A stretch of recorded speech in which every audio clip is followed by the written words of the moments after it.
بسم اللہ الرحمن الرحیم۔ تمام قسم کی تعریفات، ہر طرح کی حمد و ثنا، بزرگی اور بڑائی اس اللہ تبارک و تعالی کے لیے لائق اور زیبا ہے جو ہمارا مالک ہے، خالق ہے، رازق ہے۔ سب سے بہترین بات اللہ تبارک و تعالی کی بات یعنی قرآن مجید ہے۔ سب سے بہترین راستہ اللہ کے نبی جناب محمد اکرم صلی اللہ علیہ وسلم کا بتایا ہوا راستہ ہے۔ دین میں نکالی ہوئی ہر نئی بات بدعت ہے، ہر بدعت گمراہی ہے،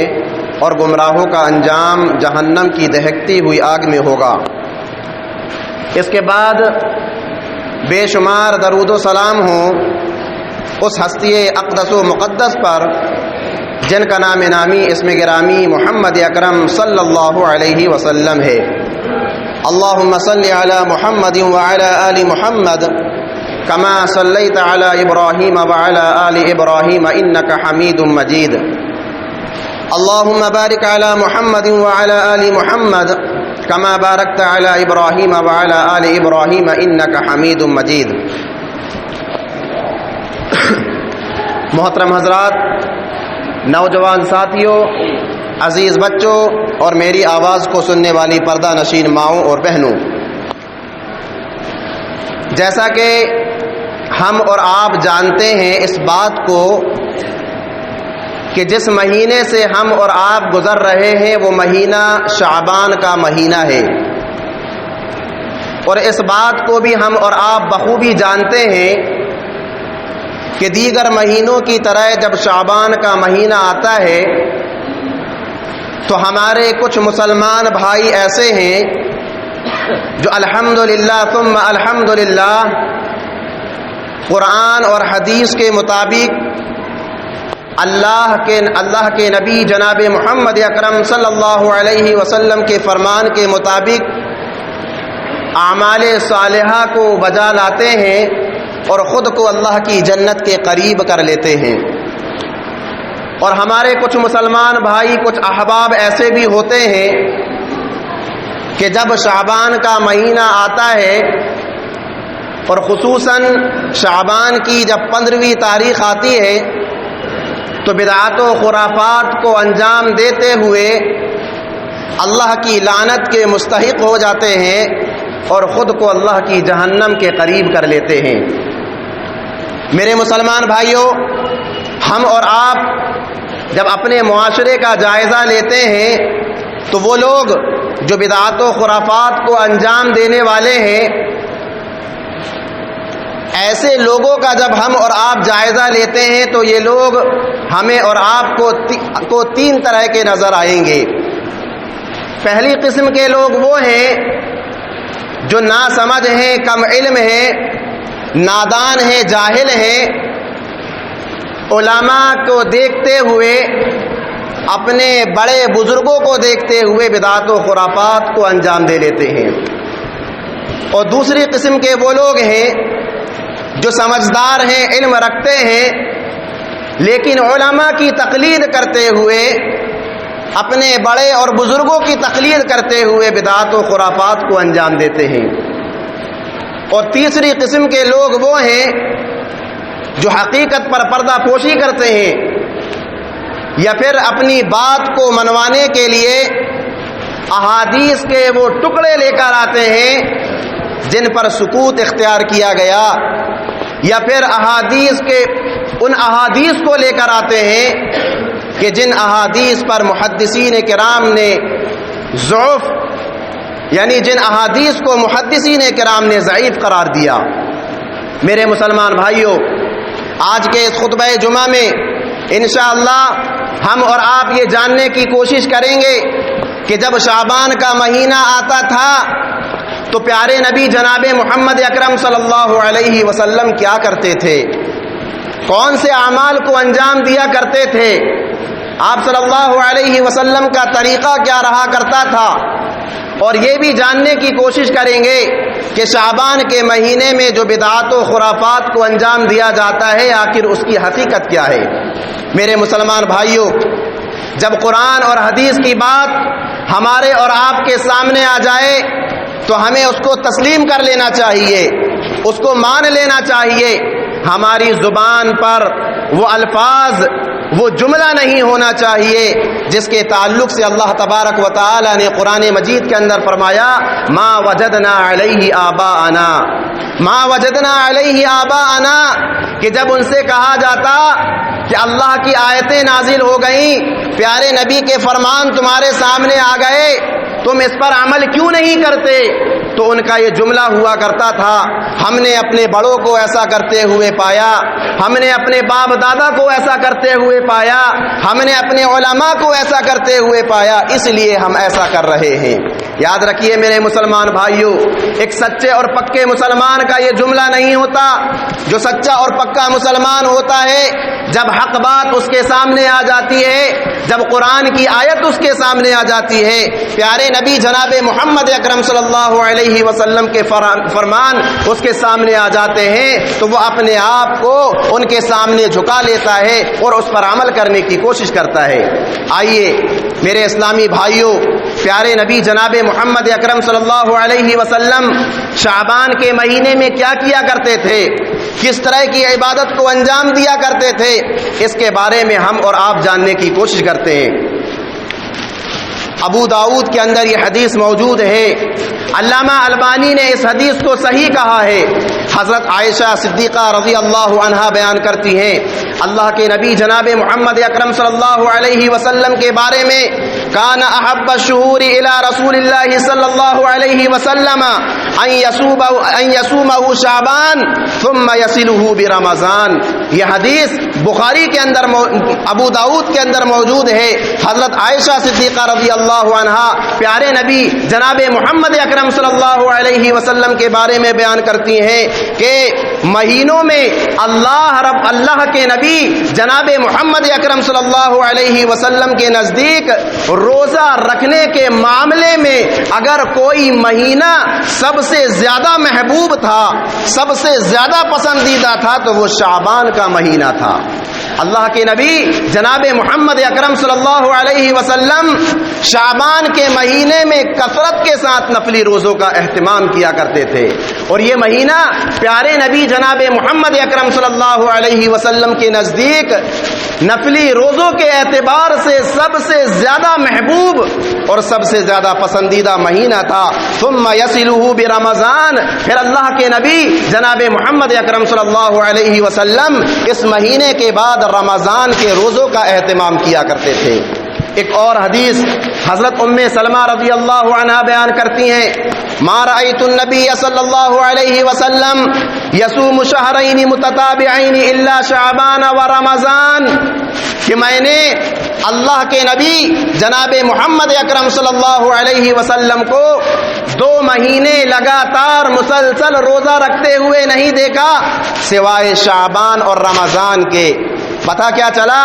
آپ صلی اللہ علیہ وسلم شعبان کے مہینے میں اور رمضان کے مہینے میں مسلسل روزوں کا اہتمام کیا کرتے تھے۔ اس کے علاوہ سال کے 12 مہینوں میں کوئی اور مہینہ ایسا نہیں تھا جس میں پیارے نبی جناب محمد اکرم صلی اللہ علیہ وسلم اس قدر اہتمام کرتے ہوں۔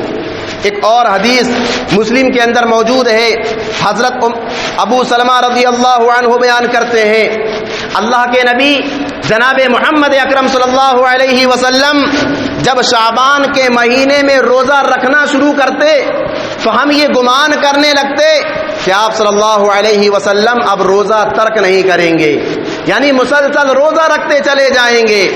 اور جب اللہ کے نبی جناب محمد اکرم صلی اللہ علیہ وسلم شعبان کے مہینے میں روزوں کو ترک کر دیتے تو ہم یہ سمجھتے کہ اب آپ صلی اللہ علیہ وسلم روزہ نہیں رکھیں گے، یعنی تھوڑے روزے رکھنے کے بعد پیارے نبی جناب محمد اکرم صلی اللہ علیہ وسلم کبھی کبھار ایسا کیا کرتے تھے کہ وہ روزوں کو ترک کر دیتے تھے، روزوں کو چھوڑ دیتے تھے۔ میرے مسلمان بھائیوں، یہ 3 طرح کی احادیث، یہ 2 طرح کی احادیث ہمارے اور آپ کے سامنے آئیں۔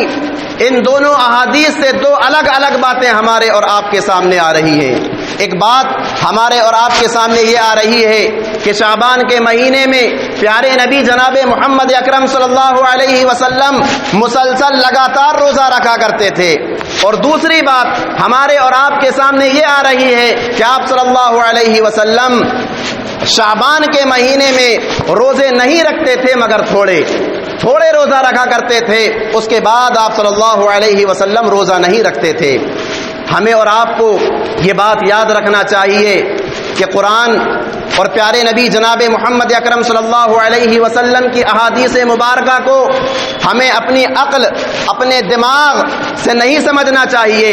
بلکہ اس کو ویسا ہی سمجھنا چاہیے جیسا صحابہ کرام رضوان اللہ علیہم اجمعین نے سمجھا، تابعین اعظام نے سمجھا، محدثین کرام نے سمجھا، سلف صالحین نے سمجھا، علماء کرام نے سمجھا. ہمیں اور آپ کو اسے ویسا ہی سمجھنے کی کوشش کرنی چاہیے. یہ دو طرح کی احادیث جب علماء کرام کے سامنے آئی، محدثین کرام کے سامنے آئی، تو ان دونوں احادیث کو جمع کرنے کے بعد محدثین کرام کی دو رائے ہمارے اور آپ کے سامنے آئی. ایک رائے شیخ ابن باز رحمہ اللہ کی ہے. وہ یہ فرماتے ہیں کہ اللہ کے نبی جناب محمد اکرم صلی اللہ علیہ وسلم کے پاس بسا اوقات آپ صلی اللہ علیہ وسلم نے شعبان کے پورے روزے رکھے اور بسا اوقات اللہ کے نبی جناب محمد اکرم صلی اللہ علیہ وسلم نے شعبان کے کچھ روزے رکھے. یعنی کہ ان کا یہ کہنا ہے کہ اگر آپ لوگ روزہ رکھنا چاہتے ہیں تو آپ کبھی کبھار ایسا کیجئے کہ مسلسل روزے رکھ لیجئے اور کبھی کبھار ایسا کیجئے کہ تھوڑے بہت روزے رکھ لیجئے. یہ شیخ ابن باز رحمہ اللہ کا قول ہے. اسی طرح سے دوسرے علماء یہ کہتے ہیں کہ جو بھی مسلمان شعبان کے مہینے میں روزوں کا اہتمام کرنا چاہتا ہے اسے چاہیے کہ 15ویں شعبان سے پہلے جتنے چاہے اتنے روزہ رکھ لے، کیونکہ عربی زبان میں لغوی اعتبار سے کل کثرت کے لیے بھی استعمال میں آتا ہے. مثال کے طور پر اگر کسی نے 18 روزے رکھ لیے، 20 روزے رکھ لیے تو ایسے شخص کے لیے بھی کل کا لفظ استعمال کیا جا سکتا ہے. جو لوگ وہ علماء کرام جو یہ کہتے ہیں کہ 15 شعبان سے پہلے جتنے روزے رکھنا چاہو اتنے روزے رکھ لو، اس کی حکمت وہ یہ بتاتے ہیں. سب سے پہلے ہمیں اور آپ کو یہ بات اپنے دماغ میں بٹھا لینا چاہیے کہ شعبان کے جو روزے ہیں وہ مستحب روزے ہیں، فرض روزے نہیں ہیں. تو وہ علماء کرام جو یہ کہتے ہیں کہ شعبان کے مہینے میں 15ویں شعبان سے پہلے جتنے روزے رکھنا چاہو اتنے روزوں کا اہتمام کر لو اور 15ویں شعبان کے بعد روزہ رکھنا ترک کر دو، ان کا اس بات کو کہنے کی حکمت یہ ہے کہ شعبان کے بعد ایک ایسا مہینہ تمہارے نزدیک آنے والا ہے جس کے روزے تمہارے اوپر فرض کر دیے گئے ہیں. کہیں ایسا نہ ہو کہ شعبان کے روزے مسلسل رکھنے کی وجہ سے فرض روزوں پر اثر پڑ جائے اور تمہیں فرض روزے رکھنے میں دشواری پیدا ہو جائے. تو یہ دو طرح کی باتیں علماء کرام شعبان کے روزوں کے تعلق سے بیان کرتے ہیں. اگر ہماری حیثیت ہے، ہمارے اندر اتنی طاقت اور قوت ہے کہ شعبان کے روزے رکھنے کے بعد ہم بلا کسی تکلیف بلا کسی دشواری کے اگر رمضان کے روزوں کا بھی اہتمام کر سکتے ہیں تو جتنے چاہے اتنے روزوں کا اہتمام کریں، ورنہ 15ویں شعبان سے پہلے جتنا چاہے اتنا روزہ رکھ لیں اور 15ویں شعبان کے بعد پھر روزہ رکھنا ترک کر دیں، روزہ نہ رکھیں. میرے مسلمان بھائیوں، اب سوال یہ پیدا ہوتا ہے کہ پیارے نبی جناب محمد اکرم صلی اللہ علیہ وسلم آخر شعبان کے مہینے میں کثرت کے ساتھ روزوں کا اہتمام کیوں کرتے تھے؟ یہی سوال صحابہ کرام رضوان اللہ علیہم اجمعین کے دماغ میں بھی آیا. اور صحابہ کرام رضوان اللہ علیہم اجمعین کا معاملہ یہ تھا کہ جب کوئی سوال، جب کوئی بات ان کے دماغ میں آتی تھی وہ فوراً پیارے نبی جناب محمد اکرم صلی اللہ علیہ وسلم سے اس کے بارے میں پوچھ لیا کرتے تھے، اس نیت کے ساتھ کہ ہم عمل کریں گے، اس نیت کے ساتھ وہ پیارے نبی جناب محمد اکرم صلی اللہ علیہ وسلم سے سوال کر لیا کرتے تھے. حضرت اسامہ بن زید رضی اللہ عنہ، نسائی کے اندر یہ حدیث موجود ہے، بیان کرتے ہیں کہ میں اللہ کے نبی جناب محمد اکرم صلی اللہ علیہ وسلم کی خدمت میں حاضر ہوا اور جا کر میں نے پیارے نبی جناب محمد اکرم صلی اللہ علیہ وسلم سے شعبان کے روزوں سے متعلق سوال کیا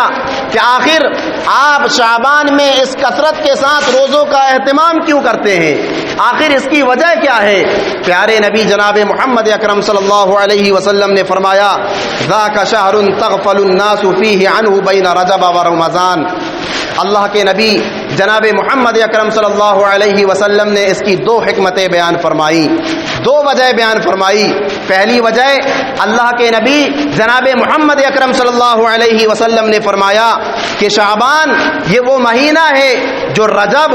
اور رمضان کے درمیان میں آتا ہے اور لوگ اس سے غافل ہو جاتے ہیں۔ یاد رکھیے میرے مسلمان بھائیوں، اللہ تبارک و تعالی نے ہمیں اور آپ کو اپنی عبادت کے لیے پیدا فرمایا ہے اور زندگی کا ہر لمحہ ہر گھڑی ہمیں اللہ رب العالمین کی عبادت کرنی چاہیے۔ رجب یہ اشہر حرم میں سے ہے، حرمت والے مہینوں میں سے ایک مہینہ ہے اور اس کی فضیلت یہ ہے کہ اس میں کیا جانے والا عمل اس کا اجر و ثواب اللہ رب العالمین کئی گنا بڑا چڑھا کر کے دیتا ہے۔ صحابہ کرام رضوان اللہ علیہم اجمعین کثرت کے ساتھ رجب کے مہینے میں اللہ کی عبادت کیا کرتے تھے، نفلی روزوں کا اہتمام کیا کرتے تھے، اور رمضان یہ وہ مہینہ ہے کہ جس میں اللہ کی رحمتیں نازل ہوتی ہیں، اللہ کی برکتیں نازل ہوتی ہیں۔ اللہ تبارک و تعالی اس مہینے میں خاص طور سے گناہوں کو معاف کرتا ہے، یہ بڑا برکت والا مہینہ ہے۔ اللہ کے نبی جناب محمد اکرم صلی اللہ علیہ وسلم نے فرمایا کہ ان فضیلتوں کو سامنے رکھتے ہوئے آپ نفلی عبادتوں کا اہتمام کر لیتے ہو لیکن شعبان کو فراموش کر دیتے ہو، شعبان کو بھول جاتے ہو۔ اس لیے میں اس مہینے میں اللہ رب العالمین کی رضا کے لیے روزوں کا اہتمام کرتا ہوں۔ یہ پہلی حکمت، پہلی وجہ اللہ کے نبی جناب محمد اکرم صلی اللہ علیہ وسلم نے بیان فرمائی۔ دوسری وجہ اللہ کے نبی جناب محمد اکرم صلی اللہ علیہ وسلم نے فرمایا وَهُوَ شَهْرٌ تُرْفَعُ فِيهِ الْأَعْمَالُ إِلَى رَبِّ الْعَالَمِينَ وَأُحِبُّ أَن يُرْفَعَ عَمَلِي وَأَنَا صَائِمٌ۔ شعبان کا مہینہ یہ وہ مہینہ ہے کہ جس مہینے میں لوگوں کے اعمال اللہ رب العالمین کے سامنے پیش کیے جاتے ہیں۔ سال بھر ہم نے جو بھی کیا، نمازوں کا اہتمام کیا، روزوں کا اہتمام کیا، حج اور عمرے کیے، دیگر عبادتیں کی، صدقہ و خیرات کیا، اچھائیاں کی، برائیاں کی، جو بھی اعمال ہم نے انجام دیے، شعبان یہ وہ مہینہ ہے کہ اس مہینے میں اللہ رب العالمین کے سامنے وہ سارے کے سارے اعمال پیش کیے جاتے ہیں۔ اور اللہ کے نبی جناب محمد اکرم صلی اللہ علیہ وسلم نے فرمایا کہ میں اس بات کو پسند کرتا ہوں، میری یہ خواہش ہے، میں یہ چاہتا ہوں کہ میرا عمل جب اللہ رب العالمین کے سامنے پیش ہو تو میں روزے کی حالت میں رہوں۔ تو میرے مسلمان بھائیوں، اللہ کے نبی جناب محمد اکرم صلی اللہ علیہ وسلم شعبان کے مہینے میں روزوں کا اہتمام کیا کرتے تھے۔ آپ صلی اللہ علیہ وسلم نے روزہ رکھا، صحابہ کرام رضوان اللہ علیہم اجمعین نے روزوں کا اہتمام کیا، تو ہمیں اور آپ کو بھی چاہیے کہ ہم کثرت کے ساتھ اس مہینے میں روزے کا اہتمام کریں، اور ہماری بھی یہی خواہش ہونی چاہیے کہ ہمارے اعمال جو اللہ رب العالمین کے سامنے پیش ہو رہے ہیں تو وہ اعمال روزے کی حالت میں ہمارے پیش ہوں۔ میرے مسلمان بھائیوں،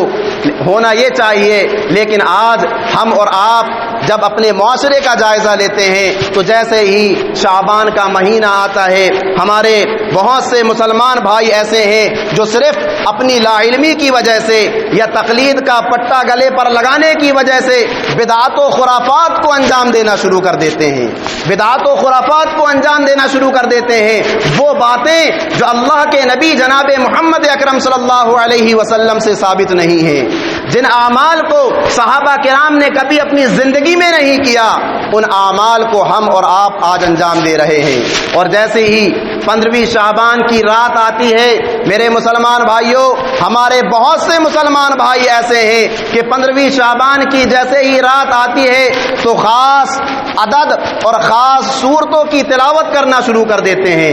اپنے گھروں کی صفائی کی جاتی ہے، نئے اور بہترین قسم کے لباس پہنے جاتے ہیں، مخصوص قسم کے کھانے بنائے جاتے ہیں، راتوں کو قبرستان کی زیارت کی جاتی ہے،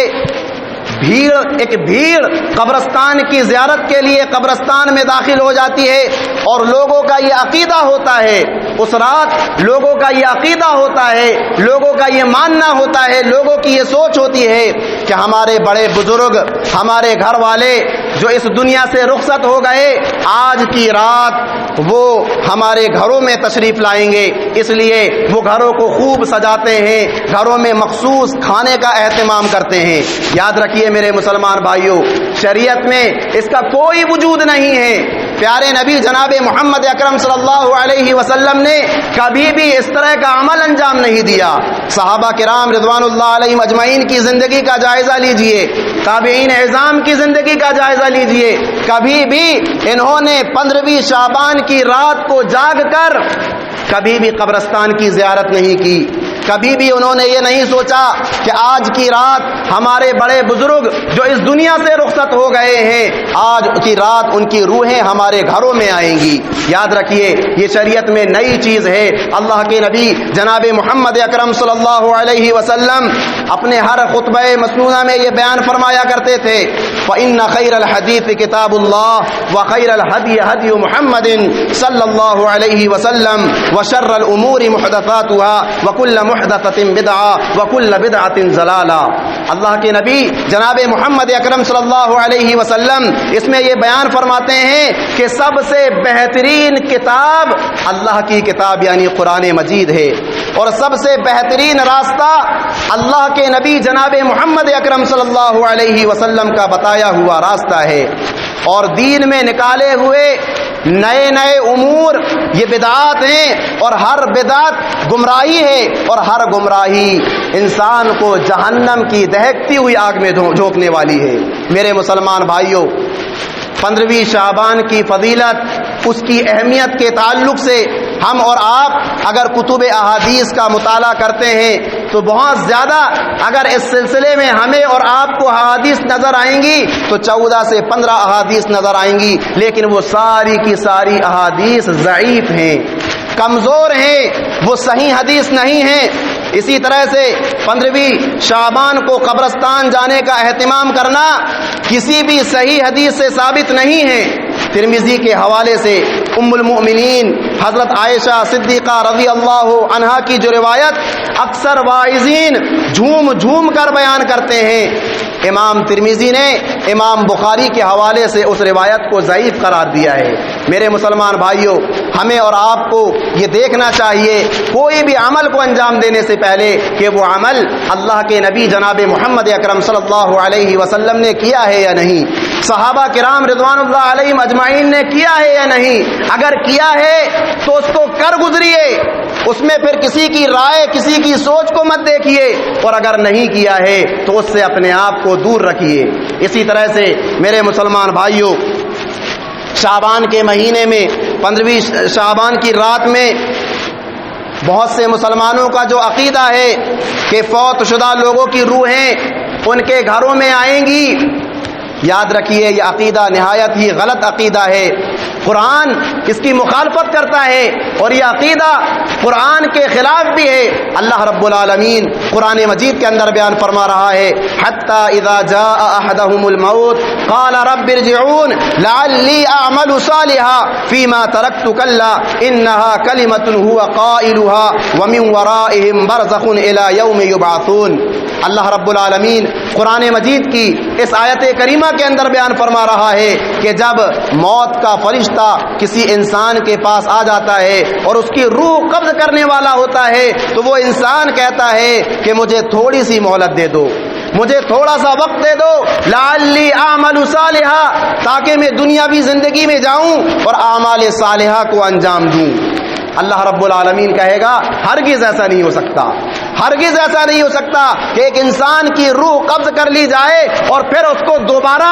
دنیا میں واپس بھیج دیا جائے. یہ تو محض اس کی ایک بات ہے, اس کا ایک جملہ ہے. وَمِن وَرَائِهِم بَرْزَخٌ إِلَى يَوْمِ يُبْعَثُونَ, ان کے آگے ایک پردہ ہے اس دن تک جب وہ دوبارہ اٹھائے جائیں گے. یعنی کہ قیامت کے قائم ہونے سے پہلے پہلے وہ دنیا میں آ ہی نہیں سکتے.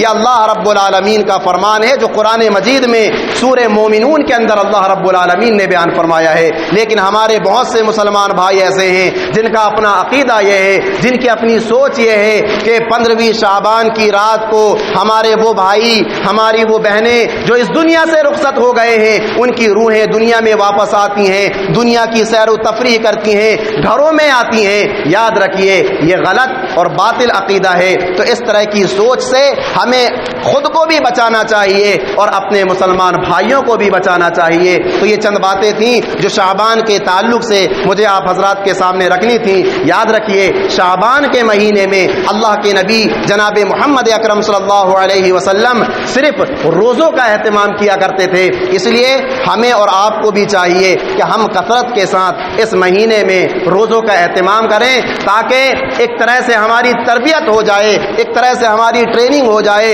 اور رمضان کے روزوں کا اہتمام کرنے میں ہمیں کسی طرح کی کوئی دشواری نہ ہو. اللہ رب العالمین سے دعا ہے کہ الہ العالمین ہم تمام کے تمام مسلمانوں کو قرآن اور حدیث کے مطابق زندگی گزارنے والا بنا. الہ العالمین ہم تمام کے تمام مسلمانوں کو ہر طرح کی برائی سے, ہر طرح کے فتنوں سے, ہر طرح کی بدعات و خرافات سے محفوظ رکھ. الہ العالمین ہمارے وہ بھائی, ہماری وہ بہنیں جو بیمار ہیں, جو حادثات کا شکار ہو چکے ہیں, جن کو بڑی بڑی بیماریوں نے اپنے شکنجے میں لے لیا ہے, الہ العالمین تو نے شفائے کلی عطا فرما. الہ العالمین ہمارے وہ بھائی, ہماری وہ بہنیں جو اس دنیا سے رخصت ہو گئے ہیں, پروردگارا تو ان کے گناہوں کو معاف فرما, ان کی نیکیوں کو قبول فرما, ان کی قبر کو جنت کا باغیچہ بنا دے. الہ العالمین ہم تمام کے تمام مسلمانوں کو دجال کے فتنے سے, یاجوج ماجوج کے فتنے سے, زندگی کے فتنے سے محفوظ رکھ. الہ العالمین ہم تمام کے تمام مسلمانوں کو